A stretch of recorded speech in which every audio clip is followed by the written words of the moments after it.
म्हणजे आता ती लाडकी बहीण योजना आणली, पण लाडका भाऊ कोणाला म्हणायचं तेच बहिणीला कळत नाही, कारण म्हणतो मीच तुझा भाऊ, मीच तुझा भाऊ, मीच तुझा भाऊ. हे सगळे फुकट खाऊ आहेत, पैसा जनतेचा. तुम्ही कधी बहिणींना भावी बीज सुद्धा घातली नाही. आम्ही आज बहिणींना सक्षम केलं आहे. त्याचबरोबर ज्यांना स्वतः नोकऱ्या करायच्या आहेत त्यांच्यासाठी स्टायपेंड सुरू केली आहे.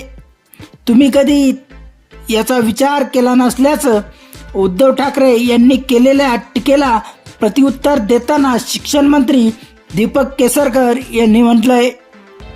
काय म्हणाले दीपक केसरकर बघूया. जरा म्हणतायत की आम्ही भाऊ आहे. तुम्ही कधी बहिणीला भाऊबीज सुद्धा घातली नाही.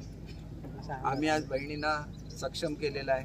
त्याच्याच बरोबर ज्यांना स्वतःच्या नोकऱ्या करायच्या त्यांच्यासाठी आम्ही स्टायपेंड सुरू केली आणि मी स्वतःच्या